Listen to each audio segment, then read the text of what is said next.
So good evening and welcome to this double launch event for two quite distinct books that are just behind me here, and I'll show them as we go along. Nick Stringer's beautiful poetry collection, Hemispheres, and Christina Riley's stunning photographic sequence, The Beach Today. We were talking beforehand about whether we call it sort of poetry and photography, or a non-fiction, or a visual essay, or what we call it. It's an absolutely stunning book anyway. So my name is Luke Thompson, and I'm going to be introducing the poets and leading the questions afterwards at the end of the readings. So if you do have any questions as we go along, please either place them in the chat or message them directly to me and I'll ask them afterwards. We are recording this evening as usual, and the videos are going to be up on our YouTube channel in due course. You can catch up on all the year's launches there. Now we're all up to date, which is the first time since we started that we've been properly up to date. All the videos are uploaded since January, when we started this little reading launch series. So Nick is going to be reading first. So let me briefly introduce Nick. You might remember Nick from, so Guillemot followers might remember Nick from one of our earliest titles from 2017, which is the collection A Day That You Happen to Know, which had these illusions, she called them, these illustrations by these sort of photographic illusions by Lucy Kerr. So A Day That You Happen to Know went on to be highly commended in the Forward Prizes. As well as poets, Nick also creates visual and sound compositions and organises events and exhibitions as part of Corrupted Poetry. I think Sarah's going to put a little link to Corrupted Poetry up in the chat in a minute. So reading from Hemispheres, over to you, Nick Stringer.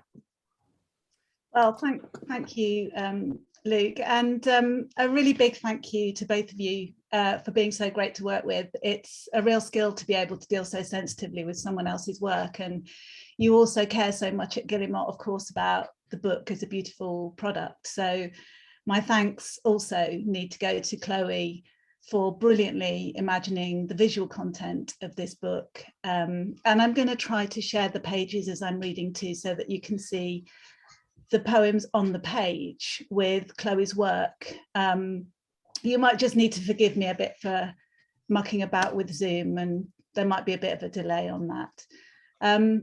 In terms of the writing, I was thinking a lot about what drives the desire or the need to live a cloistered life, either as a self-imposed act of self-preservation perhaps, or for spiritual contemplation. I was fascinated by the idea of a life that's deliberately contained in a very specific place.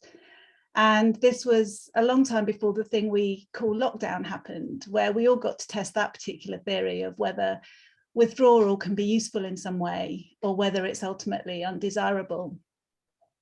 So Hemispheres, as a sequence of poems, started out as a fictional memoir of sorts, and there is still a strong central narrative voice that's struggling with competing influences, but it's also a series of reflections from a more Christian, mystic perspective on the gift of contemplation and the tension between public and private voices, the balance of public and private voice, which can sometimes tip over. I'll start with a few poems from the first section, which appear to begin with an ending.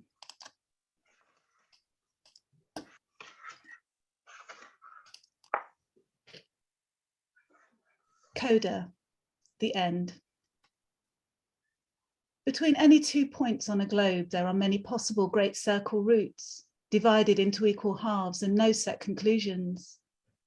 Wise and foolish propositions alike entwine, constantly contradicting each other.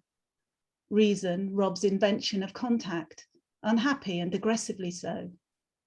Invention exhausts reason's brittle tests of logic by sheer courage of soul. A struggle which can only end with the death of God. Hear that, the death of God.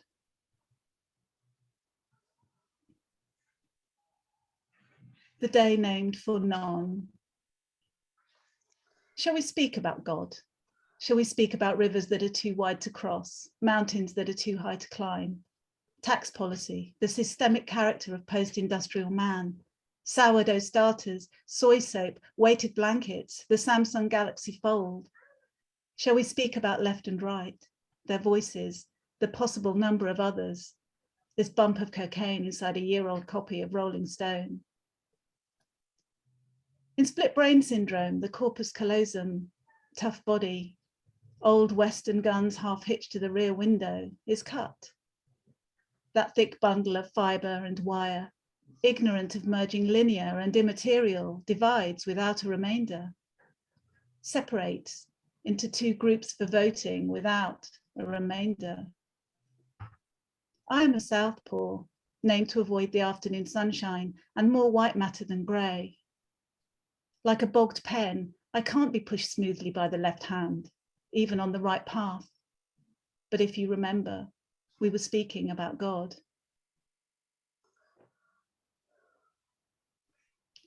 Oblate, the offer. From a very young age, I experienced visions. There have been 14 visions, each one an account of endangerment. It was my father who suggested the visions were indeed from God, but I am averse to his adoration. I have nothing to say in my defense. What I should do, I don't, and will not call myself by any other name. Instead, I travel the road from one planet at the top of the sky to another near the horizon, pray for nothing but endurance. In perpetua ventura, the answer that upsets my father.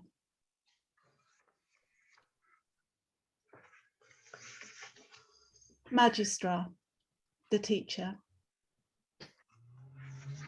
To be schooled by the church, enclosed together with other women, is a gift. They are so near to me, I scarcely think of myself apart. No leaning in, no pushing against. I simply assist in understanding the Psalms, recite the hymns and litanies, prophesy and play an ancient harp, pull, pluck and twitch. As yet I don't feel anything, often touch sharply and fend off being caught in the marking of the hours. This pattern of loss in public worship, in the simple vows that fall to darkness after midnight, are calls to myself to finish the test. Lord, I do not feel there is adequate time to finish the test.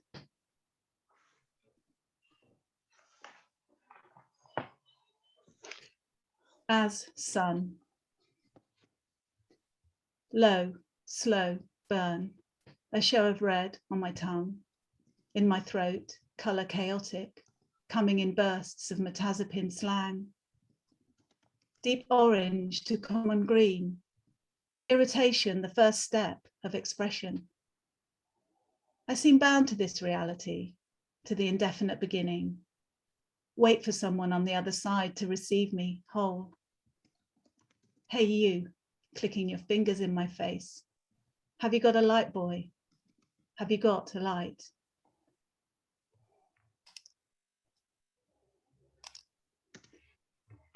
Though much of the work does stand alone, these poems do hold a purpose of meaning collectively.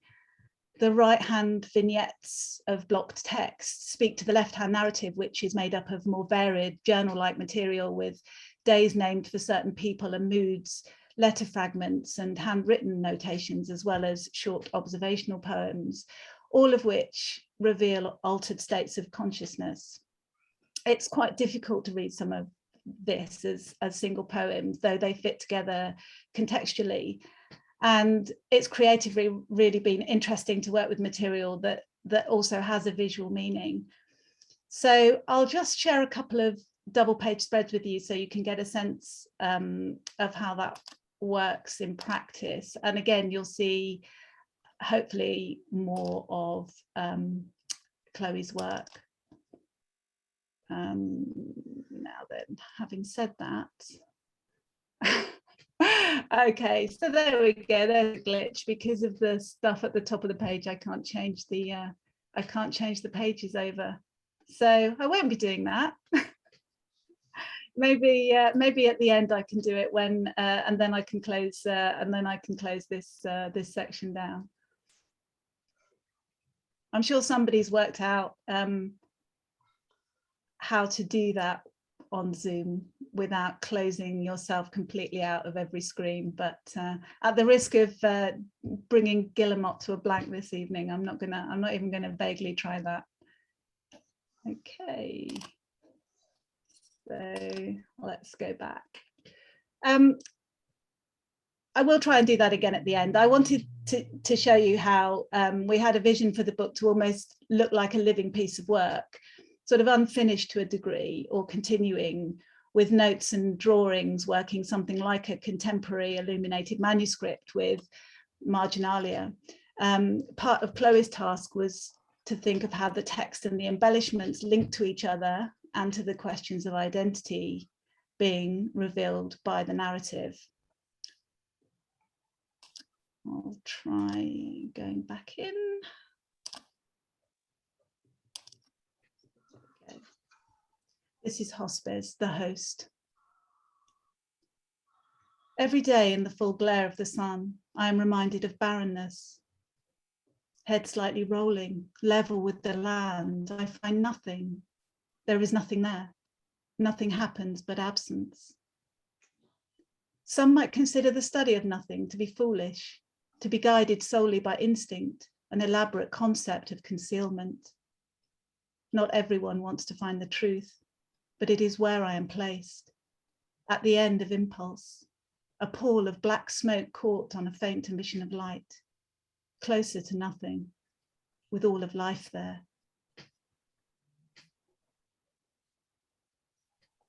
Hildegardia, the perennial.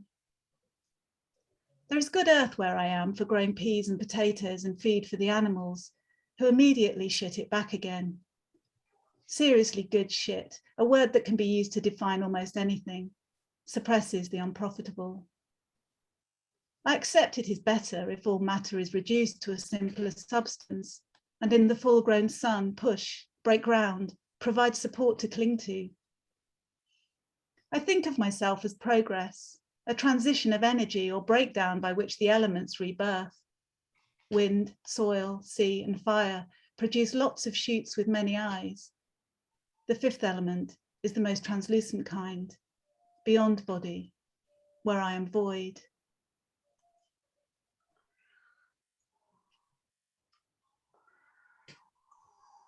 Gem. I am a person who digs, breaks earth with my hands. Veins of purple, band of yellow, blue, a rare type of bleeding with the quality of a living thing. A way of grief also, suited to language, carried down the mother's line. A stone so soft, you can gnaw the edges.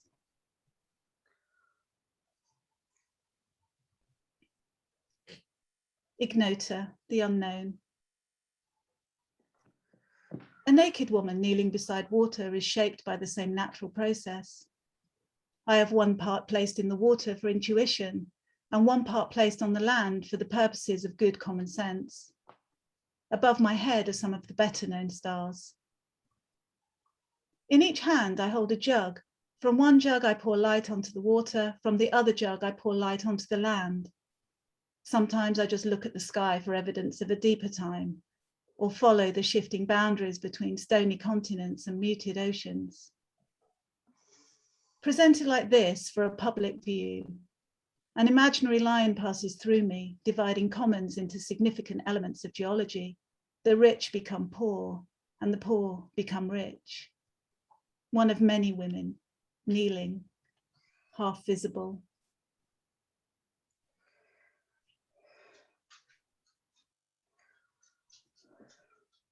Hunter. Free of storms are things that result from the light. I have longed for a pale-skinned person, or their skin, not marked and defeated, but shining outwards. Some people are already their ghost, shades of black and white thinly applied to their outermost layer, bodily likeness merely sugar crystals dissolving away. I am a technician, able to separate hide from bone, alter the structure of flesh before heat leaves the tissue. You are two parts, shape and theory. Where I point, you rise on your toes.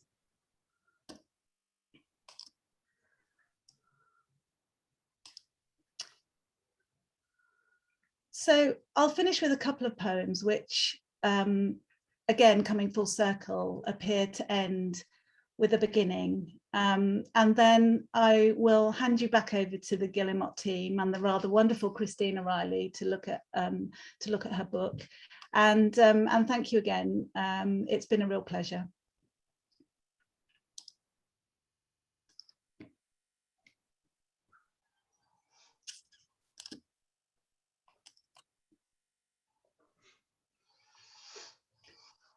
The day named for Apollo.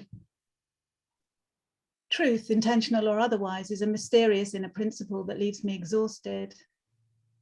On the days where we get drunk and talk about God, music and prophecy, small sharp fragments continuously fire in a high arc, separate real into a series of abstract conclusions not of the same idea. If this is where estrangement lives, it is fierce and blinding, more than a breach of terms or failure of negotiation. It is loss of divine command. Some distance away and on a different road, the ruins. For now, Apollo loves Dionysius. At their center, a hectic void, the first thing that ever existed.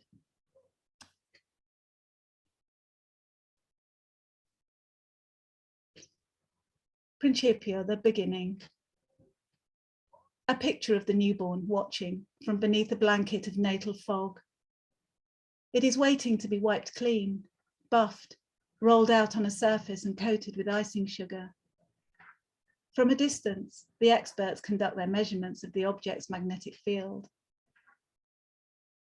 It is the first of its kind, discovered right at the boundary between moon and dwarf planet, not attached to any star.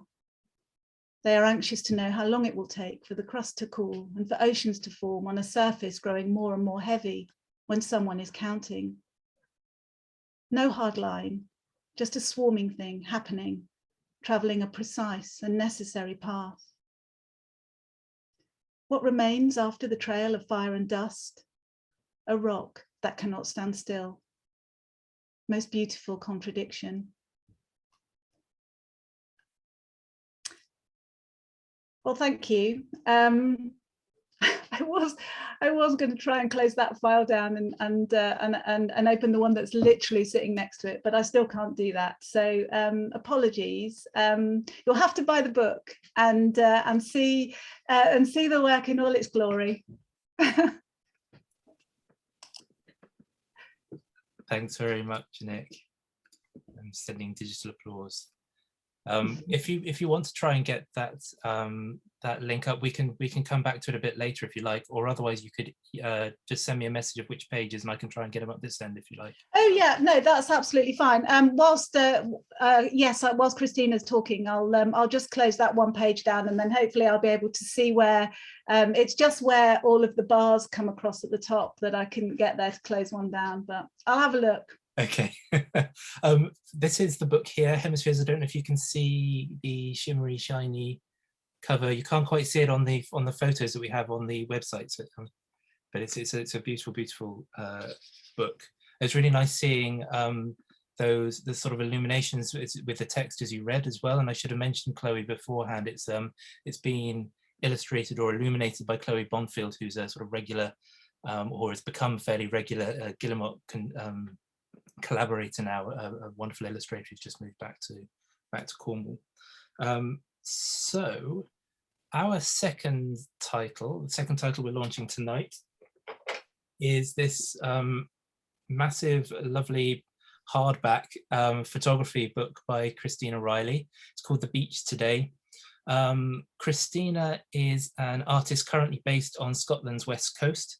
Her work often using photography, found objects, writing and installation to draw attention to the details of the natural world, especially the sea and coast, and many of those elements you'll find in The Beach Today. Some of you might be familiar with the Travelling Library, one of Christina's projects called the Nature Library, founded by Christina, which celebrates the power of words in connecting people to the land, sky and sea. So talking to you about The Beach Today, here is Christina Riley. Hello, thank you.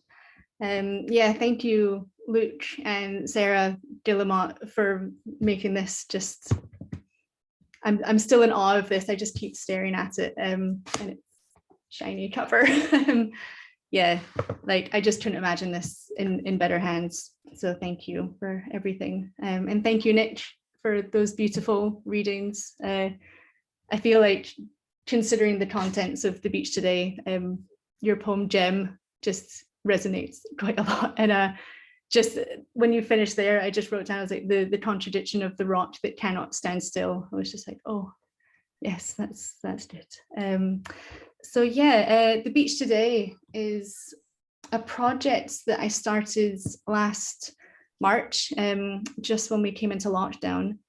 It didn't really mean to be a daily project. I didn't know what it was going to be, but it slowly grew each day as lockdown continues, I suppose. So yeah, anything that I feel like I would say about this project, I kind of describe in the introduction of the book, which is the only writing. The rest of it is just photograph after photograph of day after day of this. So I'm just going to read the introduction and then explain a little bit more about it after that.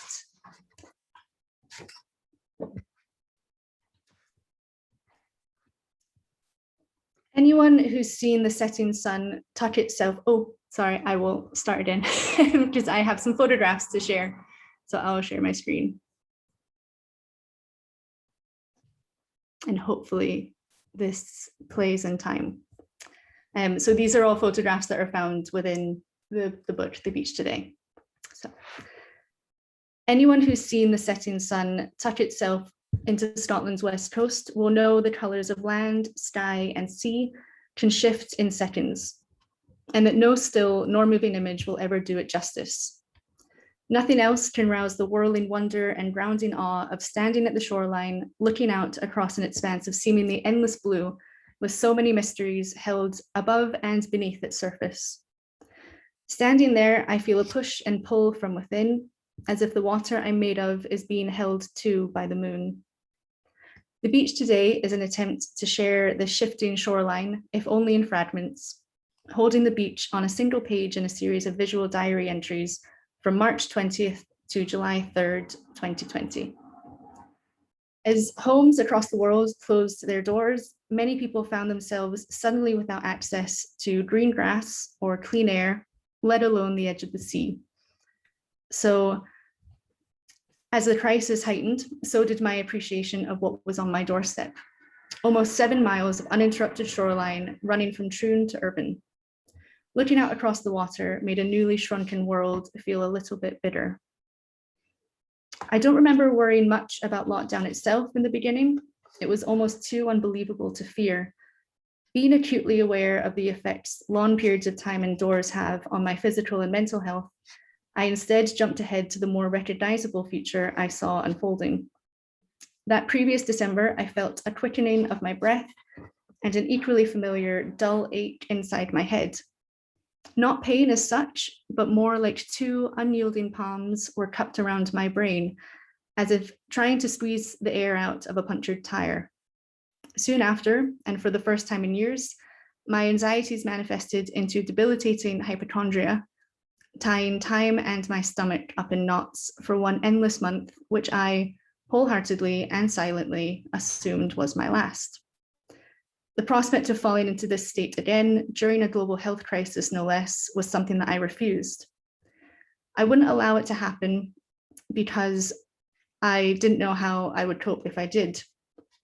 And while I fully understood that this indignant determination wouldn't in itself act as any real kind of preventative measure, what I could control were certain small things that I knew kept my head above water, with the added benefit of knowing that the approaching waters were deep. I promised myself I would utilize my half hour of exercise and that I would not take my surroundings for granted. I would breathe the fresh air, the fresh sea air. Every day I would walk on the beach. At first glance, a stroll along the seashore presents a simple stretch of sand and water, side by side. It's an image so familiar to us living on an island that I wonder how many gaps in our perception are filled subconsciously. Viewing the seascape, our eyes can relapse, filling in the blanks we know so well. But look down, Look carefully. Slowly, vision sharpens and the sand is drawn into focus. Ask what that is glinting ahead in the sun, and the shore will answer by unraveling in its light. Soon the beach is sprinkled with periwinkles, sea glass, and barnacled limpets. Whelks and cowries, pebbles encrusted with coralline algae, and bivalves long unlatched from their other halves. There are mussels, a deep and iridescent indigo, and oysters so ancient, their aged layers stacked like pages of a book in a language that isn't ours to read. Everything was new and unfathomably old, lifetime upon lifetime, washing up in tiny, briny fragments of shell and pebble. It wasn't long before my pockets were heavy and clinking with treasure, and on laying out these daily finds at home, I was astonished by how different the same small beach could look from one day to the next. When the project began in late March, the beach shone with a golden yellow glow, as if marking the changing of the seasons. When a low sun slices across the sand, all I can see is sea glass as it flashed and flickered like little lighthouses. Another day could offer no glass at all, but clusters of earthy black and brown pebbles. Oh, what happened there? Is that still showing? Yeah, cool. Just closed for some reason. Okay. Earthy black and brown pebbles, freckled flint, polished smooth, or cracked in half to expose glossy toffee centers. Certain artifacts catch the eye. I might just stop that because it kept closing, but I'll continue. It's all the same pictures anyway. Certain artifacts catch the eye instinctively. Inharmonious and inorganic among the shingle, they're bright white, but not quite shell-shaped. Pottery fragments. I flip them over with my breath held, awaiting the reveal of what colors are painted on the other side. And then there's the excitement of finding rare curiosities, sea urchins, mermaids' purses, fossil and bone, 2 clay inkwells, filled to the brim with salt water, as if the sea was writing its story. Forming collections of these objects became a quiet ritual after each beach walk. Acting as diary entries for hazy and uncertain days, I found comfort in fitting stone, shell, and feather together like puzzle pieces. Careful arrangements and tedious fixation kindled new excitement and wonder for a familiar place, the same place, every day, even, or especially so, on the days when the West Coast winds and rain caused tears to stream down my cheeks, leaving me unsure if the salt on my lips was from me or the sea. As the months progressed, the beach ceased being singular. It changed a little bit each day, never finished, yet always whole. Constantly moving, the shore is an ever-shifting in-between place, finding new edges with each lick of salt water and offering tiny pieces of itself from its depths.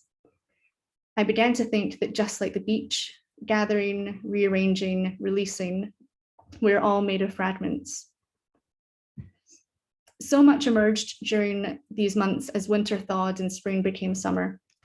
The year opened my eyes to the beauty and the idiosyncrasies of the seasons, to human and non-human needs, to fear, injustice, mortality, all these parts of life that have always been present, only now in this contraction of our lives, they can be seen with a sharper clarity.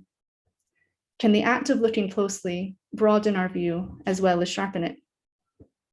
The beach today is one small act of stopping to look, to pull what surrounds us into focus so that we can see it clearly, all hard-edged and sparkling and raw. So that's the beach today. That's kind of how it came about. I'm sorry that the pictures kind of, I think my laptop is just very, very slow and full and it didn't like constantly playing anything.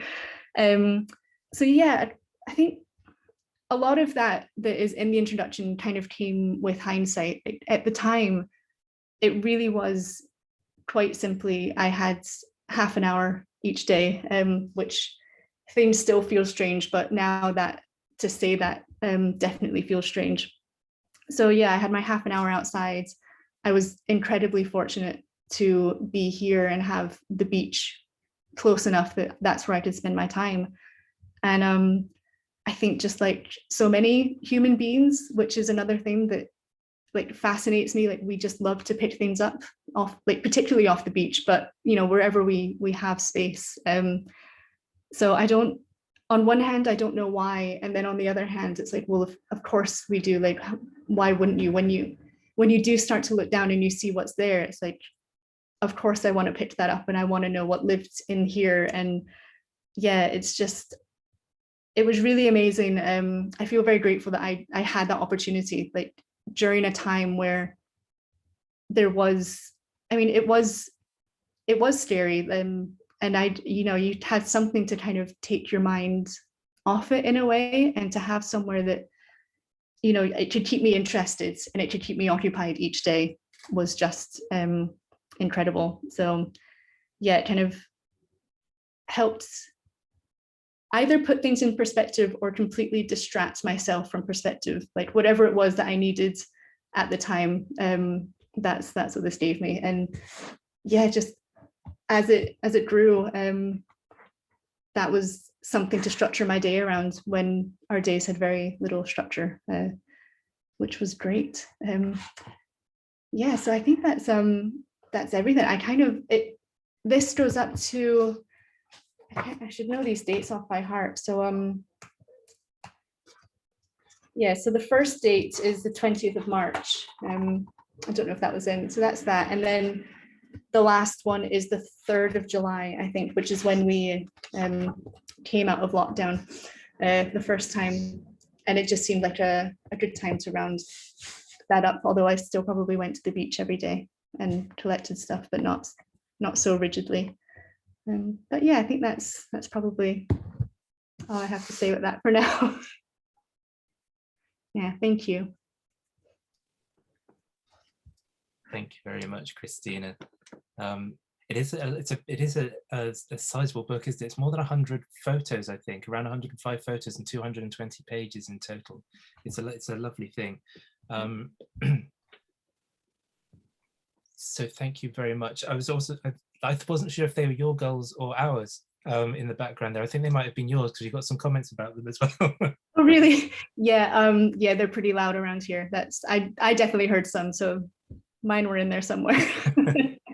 So also, I thought it was interesting how like that 30 minutes exercise, I'd almost forgotten that was the thing. Yeah. How rigidly that was. It was odd to remember that again. Yeah. Now, before we go into questions, Nick, do you want to try and show those spreads, and that will give people a little bit of time to type out some questions? You might, yeah, there we go. Yeah. Yeah, there we go. So I was just going to try earlier and show some of the work in context. It's funny, I've got a post-it on the laptop telling me to sit still, but not reminding me how to do this without crashing the whole system. So this is where some of the notations work alongside the text. And there are also these sections of letters, of redacted letters, that again sit on the left-hand side of the illuminated pages. I've seen some of the comments actually where people were talking about the illuminated pages looking almost Blakean, and I hadn't really thought of it like that, but now that somebody's mentioned that, I think it's really, really accurate. And then again, where some of the letters and the notations work together across certain pages, and then something a bit more traditional again. So yeah, I just wanted to share some of that to show the kind of the breadth of the work that we've done together on the book. Yeah, that's great. Thank you very much. There's some really nice comments coming in, especially around the interaction between the text and the images. So it's nice to see them both like that. I've been picking up comments as we go along. Nick, I picked some up. They're on two sides of my little card here. From Tamsin, Love Magistra. All these poems are so imaginative and true. I'll just read some of these out and then we'll get to the questions in a minute. Susie wrote, I really get that sense of illuminated manuscript. This is Aura Blakian illustrated book, which was agreed by somebody else. Rose, the book looks so beautiful. Modern Anglo-Saxon twist. It's lovely to hear the poems being read. Mary, these are wonderful poems, Nick, and a beautiful reading. Mark, wonderful reading. Michelle, brilliant. Eleanor, lovely reading and illustrations, thought-provoking work. Fire Tablet saying magic, and Susie at the end, what a fascinating book and gorgeous illustrations. I love what's happening in the margins. We've got some nice ones for Christina, which I haven't quite caught up on all of them, but I've got one from Rose, beautiful photos and lovely to hear the gulls joining in. James agreed, loving the backing track. Susie, exquisite photography or photographs, I can't read my own writing there. Eleanor, beautiful photos and crystalline prose. And I've had a couple of messages coming directly to me, and let's start with a question for Nick from Susie Campbell. I was interested in the way sometimes the text overlays the illustrations and sometimes is framed by them.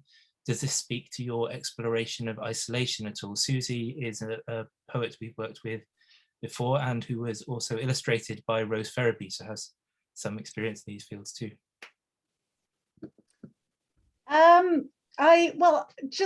Just to go back on what somebody had said earlier, I'm probably paraphrasing now, but there was something somebody said about liking what's happening in the margins or something that appears to be true. And actually, it makes me smile because I kind of think the book's mostly about the fact that we don't really know that anything's true, or that reality is a really creative act, I think, and very personal.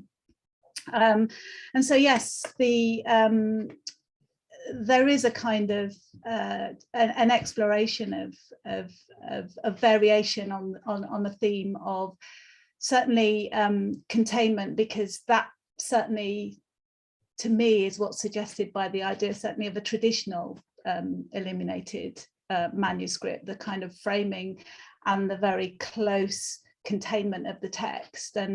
And certainly I think that's one of the things that Chloe did brilliantly well, was kind of really open that out. I mean, we didn't want it to be a traditional take on that. And really, I mean, I'm making it sound like we looked at this really closely together, but I mean, this is almost entirely Chloe's vision from a visual perspective. And so I've really appreciated the fact that she honed in on the kind of the freedom and the randomness required, whilst also getting that sense of framing and containment, and it not being too precise an art, I think. That probably doesn't answer the question, but no, that's great. That's great. We have a question there for Christina from Toby Clark.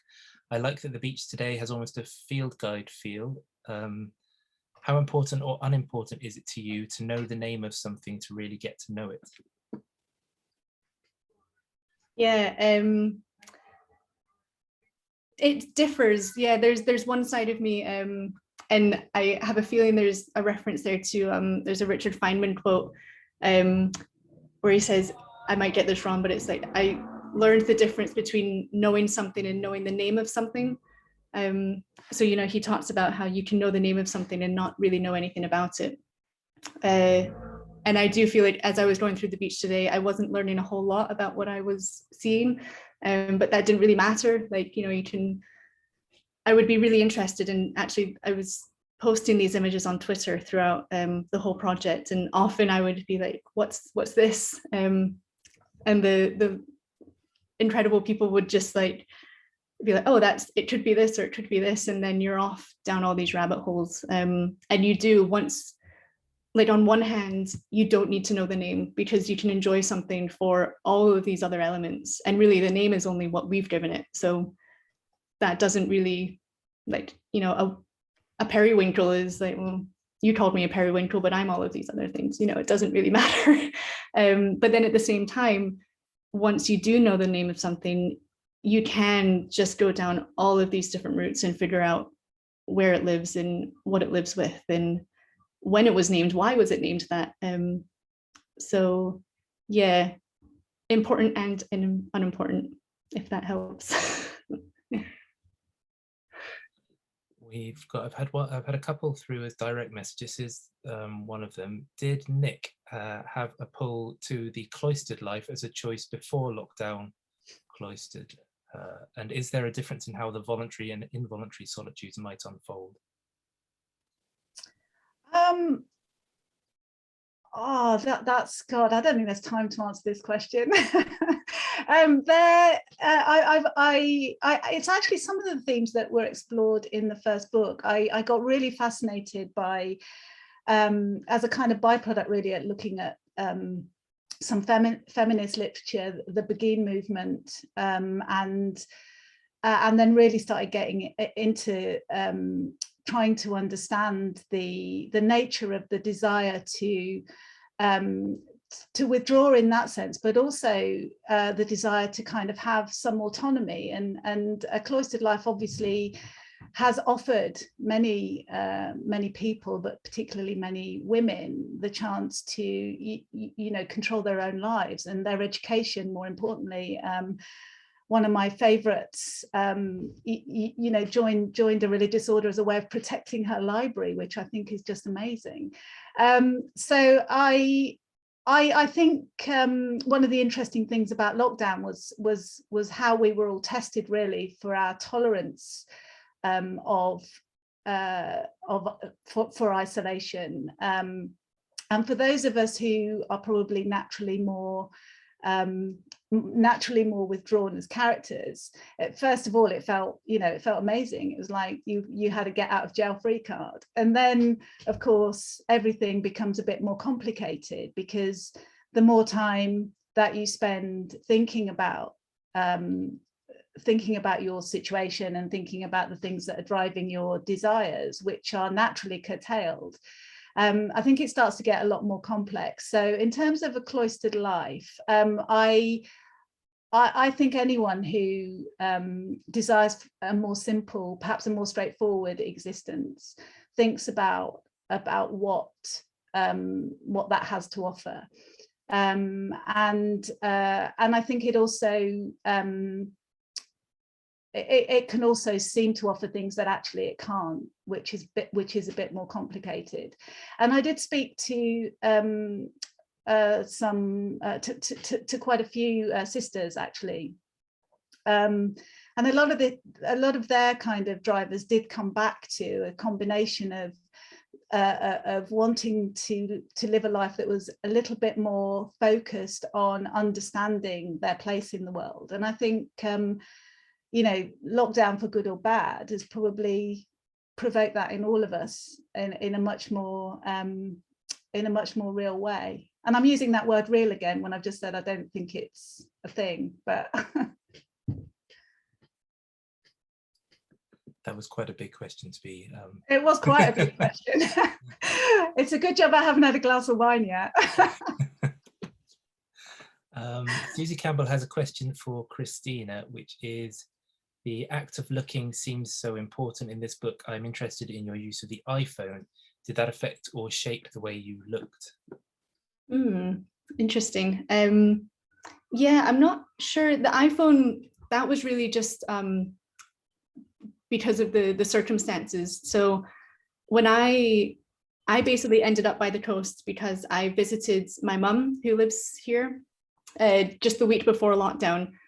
And because we were kind of like, oh, what's going to happen? I decided just to stay, and then thinking it would be for a few weeks probably, but it was for much longer. So I was there with literally an overnight bag, no camera equipment, nothing. So it started off just because I just had my phone on me. So I'm not really sure if that changed the way I looked. It definitely changed the way that I treated the project. It made everything a lot quicker. So I might not have shared it socially as much. It might have been more of a just keep it to myself project if it was with a different type of equipment. But because it was the phone, it just made it such more kind of casual and easy to just be like, oh, this is nice, and I'll do this and I'll put it out. And maybe the act of not thinking about it too much, which is probably what I needed at the time as well, to just not have to think about anything like that, might have changed it. But yeah, it's hard because I guess you can't really know what it would be like if I used something else. So, but yeah. We've got another couple for you, Christina, actually, while you're here. Okay. One from Rose Ferriby. I love the idea of fragments and assemblages in your work, very archaeological. Rose is an archaeologist. It makes me interested in what other assemblages the stories might tell, the gathered fragments brought together by the sea. Yeah, I love all of those words that you've used.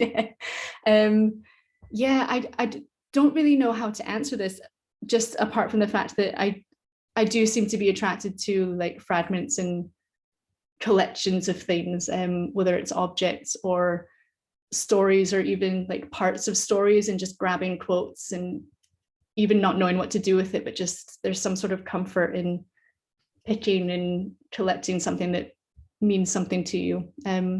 So yeah, I'm not sure how to even answer that, but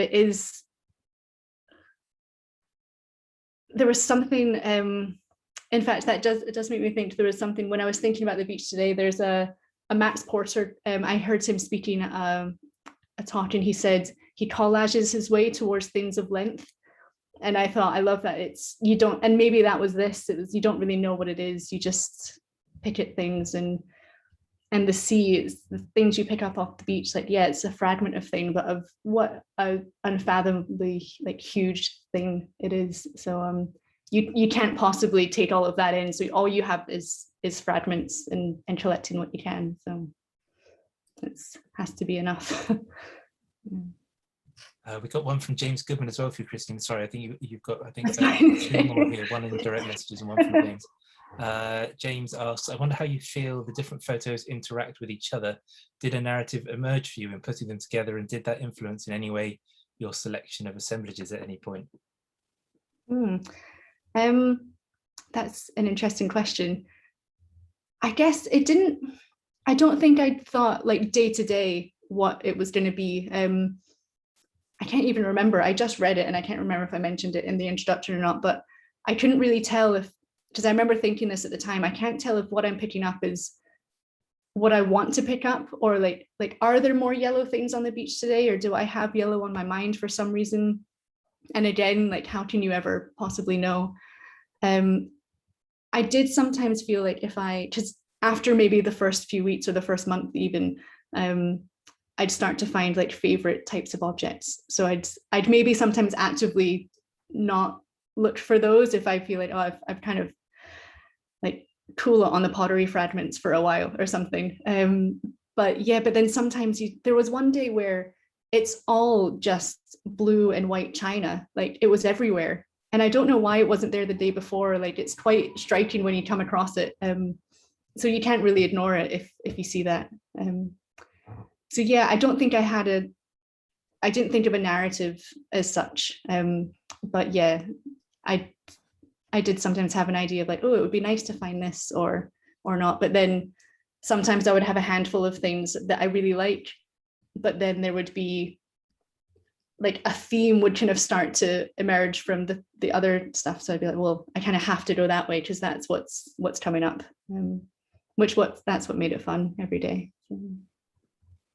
James, I don't know whether you've seen the book yet, but it was one of the things I think I mentioned to Christina when I first looked at it, that I found myself reading it, especially given the introduction. I found myself reading these sorts of narratives and moods or trying to read them into it. So I noticed sort of this day there was a lot of these yellows and blues. And actually, Christina, did I see you doing something about comparing your images to Chris Packham's jumpers? Yes. Yeah, I really, yes, I should have shared that in my slides. I can't believe I didn't. Yeah, it was really just because I saw one image and like there was one of the collections that was like bright yellow and turquoise, which was very rare for the beach because, like, you know, it's generally quite muted. And he was wearing this bright orange turquoise jumper and I thought, oh, that's interesting. And then that was, again, I mean, we were in lockdown, like I needed something like to entertain myself with. So yeah, that's my narrative theme. But sorry, that just came to my head then. But I found as a reader, James, I found that I was looking for this narrative, and I found narratives emerging or being imagined anyway. There's another direct message one for you, Christina, which is, how did you know when an assemblage was the one to photograph? Was it a process of perfectible arrangement or more spontaneous and happenstance? And there's more to it. Did you ever feel tempted to do grotesque or playful rather than peaceful or sublime ones? Or is emotion and mood not relevant to the objects? Oh, I like that a lot. There's too much there. Yeah, I don't know if I ever thought of them as peaceful or grotesque or anything. It was really just a case of, it was more to do with the color and shape and just like what fits. So I feel like you'd almost like not really realize, like I wouldn't really realize what I was doing. You just kind of move things until something looks right. And then you're like, okay, well that corner works. And then you move things around. So yeah, I don't know if I thought about the emotion of it too much. It was really just going by eye and like just what clicks when you see it. Sometimes I would, like on the nice days, once it turned into summer, I would kind of play around with it on the beach while I was there. Just if you have, it's easier, or I found it easier to do it if I had less pieces. So if I had a lot, I'd be like, well, what ones do work and what ones don't? And then I could like leave some on the beach and then take the rest home and play with them there. Yeah, I can't remember that there was a lot there. I don't know if that answered the question at all. But, yeah. Shall I read it back and see if there's anything else? Okay, if there was anything else. Sorry, yeah. there were a few questions in that one. How did they know? How did you know when an assemblage was the one to photograph? Was it a process of perfectible arrangement or more spontaneous and happenstance? And did you ever feel tempted to do grotesque or playful rather than peaceful or sublime ones? Yeah, so I guess knowing if it was finished or not, that is just playing around with it, moving things around until it fits somehow, whatever that means. Yeah, so there would only ever be like the same, say like 10 to 15 objects, and they would just get moved around, and then that's when it was finished, rather than lots of different options or lots of different color themes each day or something. Great, thank you. And I think the last question we have is for Nick, and that is that's come as a direct message. Nick, I love that you wanted the book to feel like a living thing. The poems are beautiful and feel perfectly complete. Are there any months on from having written them that you'd want to continue or add to? Yeah, I sort of thought originally that what I would do is get perhaps maybe a set of the pages as they came off the press, and then keep them and just keep adding notes to them. I think originally, it would have been too confusing, but originally I had so many different notes and comments that I wanted to add on to the pages, and I think it would have started looking a bit too complicated, and it would have complicated the actual poetry a bit. So I haven't really decided, and I suppose the added complication there would be that obviously, even though I do, as part of my own practice, work with visual poetry, this is obviously something visually that's been imagined and produced by Chloe. So I sort of feel slightly distanced from some of the imagery in a very personal sense. So I haven't quite decided, but there are lots more poems that didn't make their way into the book. And there's lots more of what I'd kind of call the commentary that didn't make their way into the book. And so I'd like to think that that there's something there that could kind of continue it as a project for me. But whether it's a project that would ever see the light of day is a different thing. I mean, I have been working on a set of visual poems that will sit alongside this book, and that will hopefully be up on in a gallery on my website at some point. that will be a very different direction from the kind of aesthetic of the book itself. So yeah, I think the project will continue, because I do very much see this as a project in that sense. But what sees the light of day, I'm not too sure about that. And I think it just goes alongside what I was saying earlier, really, about the nature of reality being a creative process. And of course, the opposite side of the book from the kind of contemplative side is this kind of ongoing story of someone who's actually just going through some kind of breakdown through trying to realize a kind of I guess understand what their own existential truths are, and I can certainly see that giving me more things to think about as the project goes on. Thank you. I think that looks like the last of the questions, which takes us almost bang on an hour, which is perfect. So just to say once again, thank you very much to Nick Stringer and Christina Riley. Both the books really are stunning, and you can see lots more images and pages from them on our website if you want to have another read and a quick flick through. So yeah, thank you all for coming along as well tonight. It's like I say, it was a nice sunny day outside, and wouldn't have been surprised if people were out there having barbecues and enjoying it. Just before we go, we have another reading coming up in September, 9th of September, which will be the launch of Fiona Benson's Bioluminescent Baby, which will have readings from Fiona as well as Astra Christodoulou and Maya Elsner. So that's the 9th of September, and those details are on our events page. Again, hopefully we'll see some of you there. So again, thank you all for coming. Thank you especially to Nick and Christina, and good night.